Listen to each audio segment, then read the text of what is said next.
Chegou o nosso segundo dia de aula da nossa Semana de Inteligência Emocional. É um grande prazer estar de volta aqui com você e primeiramente quero expressar minha gratidão. Agradecer pelos inúmeros comentários, participações e engajamento que você tem dado juntamente com todo esse público maravilhoso para que nós tenhamos uma semana extraordinária de muito conteúdo, muito conhecimento para agregar no nosso sucesso de vida pessoal e profissional. A aula de ontem foi sensacional, eu pude aprender muito com vocês falando sobre inteligência emocional e sucesso pessoal também. Eu espero que você já tenha começado a colocar em prática, já tenha começado a colher frutos, porque as mudanças significativas elas também acontecem rapidamente. Basta a gente ter uma mudança de modelo mental, começar a implementar as práticas mais assertivas e as mudanças começam a acontecer. Hoje o nosso tema também é muito especial. Nós iremos conhecer quais são os pilares e as habilidades da inteligência emocional. Na literatura científica você vai conhecer aproximadamente 4 ou 5 pilares. Nós trabalhamos originalmente com 5 pilares da inteligência emocional. São eles: autoconsciência, autocontrole, ou também chamado de autogestão, depois automotivação, empatia e gestão de relacionamentos. Fique conosco até o final, você vai conhecer um pouquinho de cada um em termos conceituais, como identificar, como desenvolver. Inclusive na aula de amanhã nós iremos pegar esses conceitos que vocês irão aprender hoje e começar a colocar em prática com termos práticos, porque eu sei que, assim como eu, você também se interessa pelas ferramentas práticas para começar a trazer um resultado imediato para a sua vida. E conosco não é diferente, aqui não tem enrolação, aqui a gente passa conteúdo, traz enriquecimento e também traz inovações e ferramentas práticas para você ter mudanças para a tua vida. E tudo isso de maneira gratuita para você. Então divulga, comenta,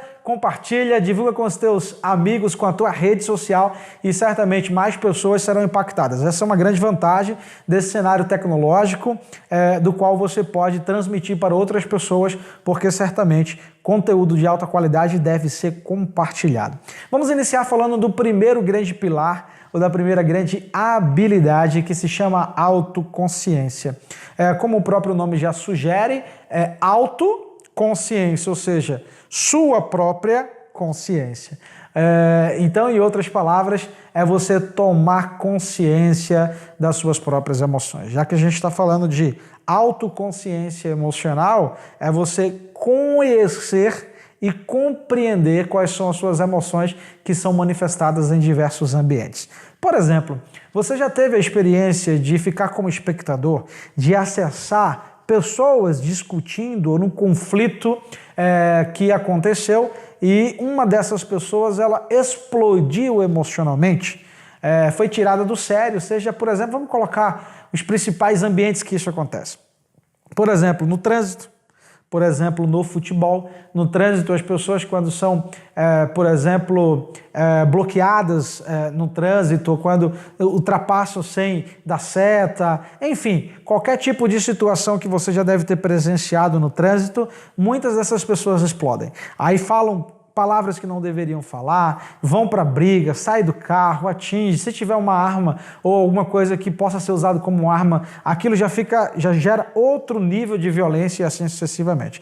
Então, uma outra coisa, por exemplo, é no futebol. Futebol também tem muitas, não só futebol, como outras atividades de esportes também, podem gerar vários gatilhos de explosões emocionais. Então você já deve ter assistido pelo menos. Espero que não tenha sido o caso de você ter participado. Ou melhor, possivelmente você já deve ter participado de alguma coisa que levou à tua explosão emocional. E muitas vezes as pessoas podem dizer assim: nossa, como você é quieta, como você é calma, como você é paciente.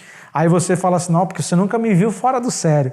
Ou às vezes até mesmo você, em níveis mais elevados de criticidade, nem reconhece as tuas próprias emoções. Então você explode e você depois se arrepende, você olha para trás e fala: nossa, eu saí fora de mim, ou fora de si. Então, essas explosões, do ponto de vista da inteligência emocional, elas acontecem naturalmente se assim você não tiver equilíbrio. Então, primeira grande pergunta: você conhece quais são os gatilhos que te tiram do sério? Por exemplo, quando alguém fala algo sobre a tua religião, sobre a tua fé, sobre o teu time, sobre o teu partido político, ou sobre a tua opinião pessoal, tudo que vem a corromper ou trazer prejuízos de conflitos dos teus valores, isso pode provocar uma explosão emocional, que em alguns casos, como o próprio Daniel Goleman, em seu livro Inteligência Emocional, ele fala sobre sequestro emocional, ou também pode ser chamado de sequestro da amígdala ou sequestro neural. A amígdala, ela está dentro do nosso sistema límbico, no nosso encéfalo, e ela é responsável por ativar sistemas emocionais. Quando você passa por algum gatilho que alguém te tira do sério, essa ativação emocional é como se estivesse sequestrando a tua própria razão e para trabalhar para a emoção. Ou seja, numa explosão emocional, essa parte racional é sequestrada e ela não consegue trabalhar. Então você não consegue pensar, você não consegue inovar, você não consegue aprender, você simplesmente vai reagir com os arquivos emocionais que você tem. E agindo com os arquivos emocionais, pode trazer sérios prejuízos, porque se você não tiver emoções saudáveis sendo colocadas num acionamento de gatilho, você vai explodir. Aí tem pessoas que falam assim, olha Felipe, eu não explodo não, eu guardo para mim, eu silencio e eu simplesmente fico na minha. Mas aí tem um outro sério perigo. Sabe qual que é? É o perigo da implosão emocional. Ou seja, tem uma hora que o copo, meu amigo, transborda. Quando o copo transborda, aí você vai ter sérios prejuízos emocionais e na tua saúde mental e saúde física também. Porque, vamos pensar juntos, o termo implosão, quando a gente pega o termo implosão lá na construção civil, o que é implodir? Você já deve ter assistido pelo menos uma implosão de um prédio. O prédio, para ser construído, ele deve ter a base, ele deve ser construído pelos seus pilares, e nós estamos falando sobre os pilares da inteligência emocional. Em outras palavras, leva-se algum tempo para construir os pilares. Você construiu os teus pilares ao longo de uma vida. E certamente você foi alfabetizado emocionalmente, mesmo se assim você não tomou consciência, ou as pessoas que te ensinaram ou te educaram, também pode ser que elas não tinham consciência disso, mas elas estavam te educando emocionalmente. Assim como você foi alfabetizado na tua linguagem do português, por exemplo, você tem uma alfabetização emocional.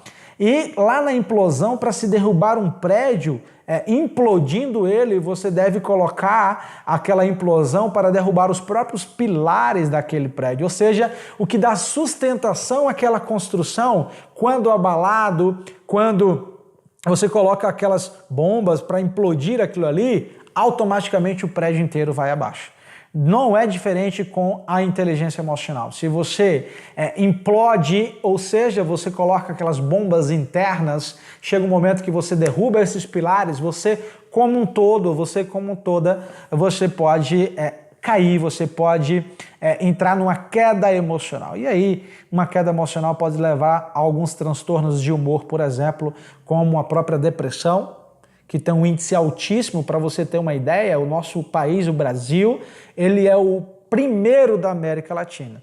Ou seja, ele está acima da média mundial, chegando a aproximadamente 5,8%, o último dado da Organização Mundial de Saúde sobre depressão. Então, a nossa população brasileira tem 5,8% das pessoas são depressivas. Então, a cada 20 pessoas, mais do que uma que você conhece é depressiva. Ou seja, isso é decorrência de muitos gatilhos emocionais que não são trabalhados ou administrados. Então, primeira grande coisa, reconheça quais são ou conheça quais são os gatilhos que te tiram do sério. Quando você identificar esses gatilhos, tome nota quais são as principais reações comportamentais ou emocionais que você tem. Pense sobre esses ambientes que você vai, que acionam mais esses gatilhos. Por exemplo, não tem aqueles ambientes que não são tão saudáveis, das pessoas que nos tiram do sério? É uma outra questão que você deve considerar no fator da autoconsciência. Qual que é o perfil emocional ou o perfil comportamental que te tira do sério? Por exemplo, pessoas pessimistas, pessoas que só falam de doenças, pessoas que só falam que as coisas não dão certo, pessoas que não comemoram ou celebram conquistas, pessoas que não têm uma prosperidade de modelo mental, pessoas que não têm uma prosperidade de modelo espiritual ou financeiro, enfim. Quais são as pessoas que te tiram do sério? Quais são os perfis comportamentais que te levam a explosões ou implosões emocionais? Pensar sobre esses gatilhos e sobre essas questões te levarão a ter um índice de assertividade muito maior sobre o reconhecimento ou o autorreconhecimento das tuas próprias emoções. Esse é o primeiro grande pilar, essa é a primeira grande habilidade. Para você ter uma ideia, aproximadamente 83% das pessoas que têm sucesso profissional, elas têm alto nível de autoconsciência. Por outro lado, as pessoas que têm o insucesso, elas têm aproximadamente 2% de nível elevado de autoconsciência.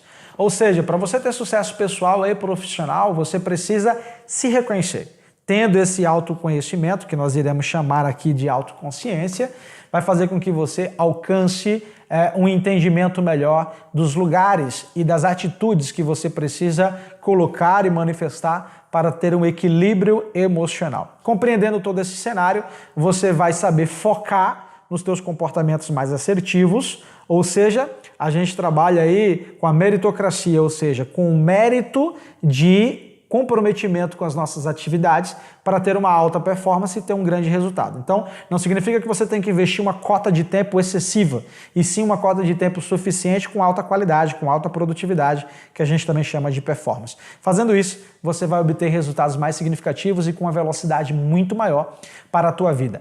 O segundo grande pilar ou habilidade que nós iremos estudar nessa aula de hoje é a autogestão, ou também compreendida como um autocontrole. Autogestão, ou também chamado de autocontrole, é o segundo grande pilar aqui das habilidades da inteligência emocional. É o resultado daquilo que você faz ou deixa de fazer. As consequências que você acaba colhendo como frutos do que você tomou de consciência ou deixou de tomar. É por isso que eu costumo dizer que ter a consciência é o primeiro ponto, é o primeiro passo, mas por si só ainda não produz resultados significativos daqueles que você espera. Por quê? Porque a autoconsciência, que foi o primeiro passo que falamos na aula de hoje, é como se fosse tirar uma fotografia do cenário que nós nos encontramos na questão da inteligência emocional. Então, as pessoas que têm autoconsciência das suas emoções, elas conseguem gerir bem melhor as suas próprias emoções. Então, você já começou a conhecer, você já começou a tomar consciência de que as emoções estão lá. É interessante compreender também que as emoções elas são saudáveis do ponto de vista inicial, e depois você começa a fazer uma gestão dessas próprias emoções. E para fazer uma gestão é interessante compreender o papel ou a funcionalidade de cada emoção. Por exemplo, se nós entendermos que as emoções elas são inerentes ao nosso próprio nascimento, que somos seres emocionais, significa dizer que as emoções elas vêm para atuar de forma saudável para as nossas vidas, como caráter protetivo, ou seja, as emoções elas vão te proteger de algo que certamente você está vendo, ouvindo ou sentindo e que te produz uma certa ameaça. Então ela vai te afastar desse estímulo ameaçador para te proteger. Agora, a continuidade desse acionamento emocional para o nosso corpo através do nosso cérebro é que pode trazer sérios prejuízos para você. Então, a dica especial aqui é: compreenda o papel funcional de cada emoção. Por exemplo, o que o medo tem como principal função? Qual que é a função da raiva? Qual que é a função da alegria? Qual que é a função da tristeza? Pega essas principais emoções básicas e entender as suas funcionalidades para poder fazer uma gestão adequada. Se você entender que o medo vai trazer, por exemplo, 3 reações possíveis, ou você vai congelar, ou você vai atacar, não é? Atacar aquela ameaça ou aquele estímulo, ou você vai fugir. Então tem essas 3 reações. O medo também vai produzir algumas reações fisiológicas, como por exemplo, aceleramento dos batimentos cardíacos, o sudorese, que é o suar frio, ou você, por exemplo, direcionar o fluxo sanguíneo para as mãos ou para os braços para poder atacar ou para poder correr. Então quando você compreende isso, você vai criando com uma antecedência as reações mais assertivas. Ou seja, você cria mentalmente os possíveis ambientes que irão acionar essas reações emocionais para poder criar isso na tua mente, já que a nossa mente ela não distingue muito o que é real, o que é imaginário, e a nossa mente ela é atemporal, ela vai te projetar para o futuro, te colocar no presente ou acessar informações do teu passado. Então, crie essas circunstâncias, entenda esses gatilhos, compreenda as emoções e leve a respostas mais assertivas para a tua vida. Essa é a principal função dessa segunda habilidade, que se chama autocontrole ou autogestão, para que você possa compreender bem e começar a fazer a gestão das tuas próprias emoções. Agora, na próxima, nós iremos falar sobre automotivação. É o próximo pilar ou a próxima habilidade super importante para a gente considerar o contexto como um todo de forma mais holística, de forma mais sistêmica da inteligência emocional. A automotivação, quando você compreendeu lá na nossa primeira aula sobre o conceito do que é inteligência emocional, nós começamos falando que inteligência emocional é a capacidade de criar motivações. E lá nós falamos que toda motivação ela é uma automotivação. Por quê? Porque motivação é você ter os seus próprios motivos para as ações. Então, a automotivação é você compreender os seus próprios motivos. Então, o que te faz levantar todos os dias? O que te faz, por exemplo, trabalhar? O que te traz felicidade? O que te traz alegria junto com os teus relacionamentos? O que te deixa mais leve? O que te deixa em alto nível de produtividade, de performance? O que te deixa em estado de flow ou de fluxo, como a gente fala na psicologia positiva, que é aquele grau mais elevado que tem uma cota de estresse adequada para você ficar bem, para você se sentir leve, agradável e entregar alta produtividade. Então essa parte da automotivação faça uma lista das principais motivações que te levam a reações emocionais mais satisfatórias. O que te traz alegria de fato, o que te traz felicidade com uma cota ilimitada. Esse é o terceiro grande pilar, essa é a terceira grande habilidade. Conhecer e reconhecer os teus motivos, o que te levam a se sentir bem e alcançar patamares superiores de entrega de resultado, de entrega de produtividade com alta performance, tá? Então esse é o terceiro pilar, nós iremos dar continuidade agora. Se você observou bem, esses três primeiros pilares estão relacionados ao que você faz com você mesmo, é o que a gente chamou lá no começo de inteligência intrapessoal, é como você se relaciona com você mesmo. Nós falamos de autoconsciência, falamos de autogestão ou autocontrole e automotivação. Tudo que tem a palavra auto no início é aquilo que você se relaciona com você mesmo. Então, nós entendemos, compreendemos de um modo geral que a partir do momento que você sabe se relacionar bem com você mesmo, você estará mais preparado ou preparada para se relacionar bem com o próximo e agir de forma empática. Diga-se de passagem, o nosso próximo pilar ou a nossa próxima habilidade da inteligência emocional. E essa habilidade é o que comumente você ouve falar sobre empatia. Empatia nada mais é do que você ter a habilidade ou capacidade de se colocar no lugar do outro, aquela pessoa que está à sua frente, que você se relaciona. E essa é uma habilidade que, por mais que seja muito falada num cenário de vida cotidiana, é uma habilidade complexa de ser desenvolvida. Por isso que nós entendemos que é necessário você primeiro saber se colocar no seu próprio lugar para posteriormente saber se colocar no lugar do outro. Tem uma história muito simples que todos conhecem sobre as questões de atenção de segurança ou regras de segurança quando você vai fazer qualquer voo em uma aeronave. Então, quando você tem as instruções básicas de segurança, eles falam, olha, se acontecer um processo de despressurização, máscaras cairão e você coloca primeiro a máscara nos outros que necessitam para depois colocar em você, é isso? Não, primeiro você coloca a máscara em você para que o teu processo de oxigenação esteja acessível e só então você estará preparado ou preparada para colocar as máscaras nas pessoas que precisam. Da mesma forma, existem centenas ou milhares de pessoas que precisam da tua ajuda, mas você porventura não está percebendo que elas estão necessitadas porque você não conseguiu gerar ou direcionar a tua própria consciência para as tuas próprias necessidades e ter a sensibilidade de conseguir identificar as necessidades do outro. Mas aqui você está fazendo a diferença. Nós estamos falando sobre inteligência emocional, não só em termos conceituais e teóricos, mas em termos práticos. E você, como sendo uma pessoa de sucesso, eu acredito que você já está colocando em prática e já está obtendo resultados significativos para a tua vida. Ao se conhecer e gerenciar as suas emoções e também saber as motivações que te levam adiante, você estará preparado para desenvolver essa sensibilidade, ou que nós também chamamos de acuidade sensorial. Ou seja, você conseguir identificar as expressões emocionais das pessoas para que você possa ajudá-las. Certamente, ao longo de uma história, nós falamos até sobre as diferenças entre a alfabetização emocional do homem e da mulher. A mulher, na sua própria educação brasileira e alguns países fora também, elas acabam desenvolvendo essa sensibilidade com mais facilidade ao longo dos seus aprendizados emocionais. Mas isso não implica dizer que todas as mulheres terão essa sensibilidade e que os homens não teriam essa capacidade. Pelo contrário, a alfabetização emocional está aqui para ser aplicada, para ser ensinada, e você está aqui por esse motivo, então você é uma pessoa muito potencial a desenvolver essas identificações, que é o que as pessoas chamam de feeling, ou de acuidade, ou até mesmo de perspicácia. Você ter uma perspicácia emocional é você ter a consciência de como as pessoas expressam as suas próprias emoções. E aí, para isso, você tem duas atividades práticas, escuta e observação. Vamos falar um pouquinho das duas? Primeiro, escuta, você é do tipo de pessoa que tem facilidade ou dificuldade de escutar o outro?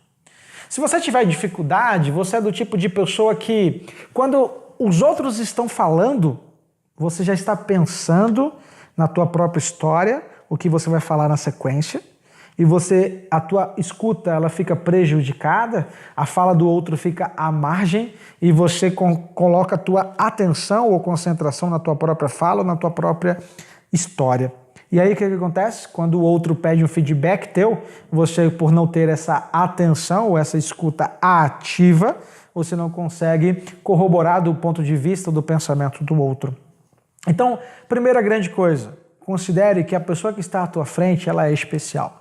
Eu costumo falar que um grande ingrediente para você ter uma escuta ativa, dois grandes ingredientes na verdade, é amar e respeitar. O grande ingrediente principal é o amor, porque você, ao amar, você também respeita a pessoa que está à sua frente. Se ela tem um ponto de vista diferente do teu, ela pode agregar contigo. Se ela está discutindo contigo, ela tem uma intenção positiva para isso. Se ela está agindo do modo que ela está agindo, são demandas dela, ou que ela absorveu para si própria. Você não deve se prejudicar ou você não deve trazer somatizações com demandas que são do outro e não tua. Então a gente fala o seguinte, olha, ame a pessoa que está à sua frente, aceite a pessoa como ela está, acolha essa pessoa e respeite-a, porque assim você estará preparado ainda mais para escutar e, sobretudo, absorver o que essa pessoa tem de melhor para entregar. Porque não é a idade, não é a forma como essa pessoa está falando ou que ela pensa que necessariamente vai dizer se ela tem algo para ensinar ou algo para aprender. Todas as pessoas, independente da idade, nunca serão tão novas a ponto que não consigam transmitir ou ensinar algo, ou tão velhas a ponto que não possam aprender algo. Então, absorva o que tem de melhor do outro escutando. E você só vai fazer isso quando você aplicar uma observação com nível de atenção e de concentração do outro. Observe bem as pessoas, como elas expressam. Existe até hoje no cenário aí de identificação emocional a área de microexpressões faciais. As emoções elas se expressam de maneira universal, ela tem uma linguagem própria. Cada emoção, se você for aprofundar e estudar, tem uma maneira peculiar de se expressar. Então, observe bem as pessoas, observe de forma apurada o que está à tua volta. Observe os filmes, os seriados ou as pessoas que você convive, porque a gente costuma falar que o mundo é um laboratório a céu aberto. Então, coloque em prática essa observação com uma identificação, nível de concentração elevado e também com uma escuta. A partir disso, você vai perceber melhor as pessoas que estão à tua volta e conseguir se relacionar bem com ela. Último pilar, última habilidade da nossa aula de hoje, nós estamos chegando ao fim. E hoje nós iremos agora encerrar falando sobre gestão de relacionamentos. Primeiro você precisa ter autoconsciência, depois gerir as suas emoções, ter as próprias motivações e ter empatia. E a empatia que é a ter a consciência relacional. E o que você vai fazer agora com essa empatia? Como você vai gerir esses relacionamentos? Ter relacionamento com vínculos fortalecidos para melhorar a tua vida e ter pessoas das quais você possa ter um suporte especial. E ter um vínculo ou ter uma gestão de relacionamento é diferente de ter uma mera interação. Interação é uma coisa, relacionamento é outra. Sabe o que diferencia interação de relacionamento? É o tempo, a frequência, a qualidade e a profundidade que você tem com essa pessoa ou com essas pessoas que você se relaciona. Então, interação é bem diferente de relacionamento. Qual que é o tempo que você tem dedicado para as pessoas que você ama? Com que frequência você visita essas pessoas ou faz algumas atividades com elas? Atividades das quais você não precisa investir talvez tanto dinheiro, talvez atividades que você precisa ir no local ao céu aberto, público, dos quais você pode desfrutar de risadas ou de alegrias, beijos, abraços afetuosos que podem ficar na tua mente, na tua memória e trazer grandes resultados significativos. Além disso, qual que é a qualidade do relacionamento que você tem tido com as pessoas que você ama na tua vida? E a profundidade que você tem. Perceba que o quanto que você tiver de tempo, qualidade, frequência e profundidade é o que vai diferenciar se você vai ter uma mera interação com essa pessoa, com essas pessoas, ou se você vai ter verdadeiro relacionamento. Essa é a gestão de relacionamento. É o quanto que você consegue lidar bem com as pessoas que estão à tua volta. Ou seja, as pessoas que vão fazer você crescer na tua história de vida. Eu costumo levar em consideração uma abordagem teórica e metodológica que fala sobre o desenvolvimento socio-interacionista. Ou seja, é através dos relacionamentos sociais, das interações sociais, que você vai construir os teus relacionamentos e vai crescer de maneira intelectual, racional e de maneira emocional. E a partir disso, você vai ter um equilíbrio satisfatório, porque não é excesso de razão ou excesso de emoção, e sim o justo equilíbrio que vai fazer com que você se mantenha em par de igualdade com o outro e crescer de maneira satisfatória nas tuas emoções e na tua razão para alcançar o resultado que você busca. Se você gostou dessa aula de hoje, comente, participe. Lembrando, a instrução principal, você deve deixar o teu comentário ou pergunta, uma interação aqui, mas eu quero mais do que essa interação, eu quero relacionamento de você para conosco, com a LAC, para que nós possamos alcançar um resultado de sucesso. Coloque o número da tua inscrição no teu comentário para você receber o certificado ao término dessa semana espetacular de inteligência emocional. E a nossa próxima aula, nós iremos abordar um tema muito especial, ou seja, estratégias para desenvolver a inteligência emocional. Nós já aprendemos a diferença ou a complementaridade entre inteligência emocional e sucesso pessoal. Falamos dos pilares e habilidades da inteligência emocional e, na sequência, a gente vai pegar em termos práticos. Nós já começamos a prática, mas agora a gente vai dar mais ferramentas para que você possa colocar em prática essas habilidades através da prática para alcançar o sucesso que você busca. Até a próxima aula.